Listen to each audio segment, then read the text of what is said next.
அஸ்ஸலாமு அலைக்கும். ரமலான் மாதத்தோட இந்த ஆன்மீக பயணத்துல இன்னைக்கு நாம 12வது நோம்போட முக்கியத்துவத்தை பத்தி கொஞ்சம் ஆழமா பார்க்க போறோம். இந்த நாள் ஏன் மன்னிப்பு கேட்கறதுக்கும் நல்ல குணங்களை வளர்த்துக்கிறதுக்கும் ஒரு சூப்பரான வாய்ப்புன்னு சொல்றாங்க. வாங்க அத பத்தி தான் விரிவா பார்க்க போறோம். அப்போ இந்த 12வது நோம்புல அப்படி என்ன ஸ்பெஷல்? ஆன்மீக ரீதியா நம்மள வளர்த்துக்க இது எப்படி ஒரு தனித்துவமான வாய்ப்பா அமையுது? வாங்க இந்த கேள்வியோடயே நம்மளோட இந்த தேடலை ஆரம்பிக்கலாம். இது இந்த நாளோட அருமையை புரிஞ்சுக்க நமக்கு ரொம்ப உதவியா இருக்கும். முதல்ல ஒரு விஷயத்த நாம புரிஞ்சுக்கணும். ரமலான் மாசத்தையே 3 முக்கியமான காலகட்டமா பிரிச்சிருக்காங்க. ஒவ்வொரு காலகட்டத்துக்கும் ஒரு குறிப்பிட்ட ஆன்மீக நோக்கம் இருக்கு. நாம இப்போ அந்த 2வது காலகட்டமான மன்னிப்பிற்கான 10 நாட்களுக்குள்ள நுழைஞ்சிருக்கோம். இந்த காலகட்டத்தை தான் மக்ஃபிரத்னு சொல்றோம். அப்படின்னா பாவ மன்னிப்பு. அதாவது ரமதானோட 11வது நாள்லேருந்து 20வது நாள் வரைக்கும் இருக்கிற இந்த 10 நாட்களும் நாம செஞ்ச தவறுகளை நினைச்சு மனம் உருகி இறைவன்கிட்ட மன்னிப்பு கேட்கறதுக்காகவே ஒதுக்கப்பட்டிருக்கு. இப்போ நாம அந்த முக்கியமான கட்டத்துல தான் இருக்கோம். சரி, இந்த 10 நாள் பொதுவானது. ஆனா இதுல குறிப்பா அந்த 12வது நாளுக்கு என்ன ஸ்பெஷாலிட்டி? மத்த நாட்களை விட இது எப்படி ஒரு படி மேல நிக்குதுன்னு பாப்போமா? இதோட ஸ்பெஷாலிட்டியே அதோட டைமிங் தான்.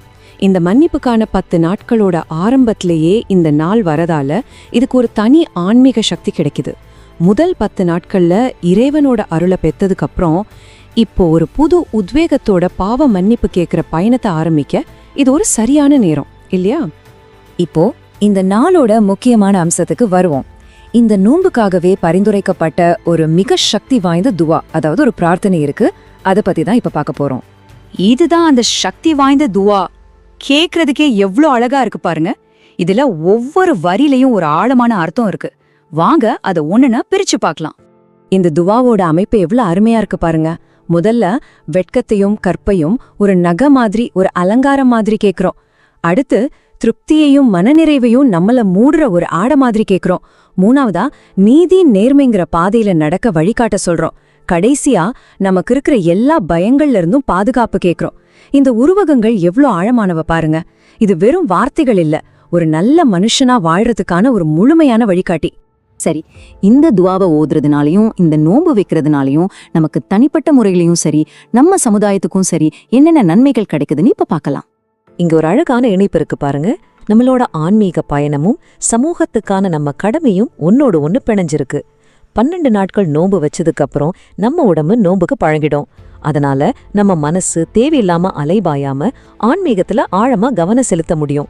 அதே நேரத்துல நாம செய்யற தர்மம், அதாவது சதகா, நம்ம பாவ மன்னிப்பு ஏற்றுக்கொள்ளப்பட உதவுறதோட மட்டுமல்லாம சமூகத்துல தேவையில இருக்கிறவங்களுக்கு ஒரு பெரிய உதவியாவும் இருக்கு. சரி, இப்போ நாம ஒரு முக்கியமான நிறைவான சிந்தனைக்கு வருவோம். இந்த முழு மாசத்தோட ஆன்மாவையும் புரிஞ்சுக்க இது உதவும். நாம இன்னைக்கே 12வது நாளை பத்தி இவ்ளோ பேசினாலும் ஒரு விஷயத்த மறக்கவே கூடாது. ரமலான் மாசத்தோட ஒவ்வொரு நாளுமே புனிதமானதுதான். ஒவ்வொரு நாளும் அதுக்கு முந்தின நாள் மேல கட்டப்படுது. அப்போதான் நமக்கு ஒரு முழுமையான ஆன்மீக அனுபவம் கிடைக்கும். இந்த 12ஆம் நாள் அந்த பயணத்தோட ஒரு முக்கியமான மைல்கல். நிறைவா இந்த ஒரு கேள்வியோட முடிச்சுக்கலாம். இந்த நோம்புல நாம கத்துக்கிட்ட வெட்கம், மன நிறைவு, நீதின்னு இந்த நல்ல குணங்களை எல்லாம் ரமலானுக்கு அப்புறமும் எப்படி நம்ம வாழ்க்கையில கொண்டு வர போறோம், இதை பத்தி யோசிச்சு பாருங்க. ஏன்னா இந்த நல்ல பழக்கங்களை நம்ம வாழ்க்கையோட ஒரு பகுதியா மாத்துறது தான் இந்த நோம்போட உண்மையான வெற்றி.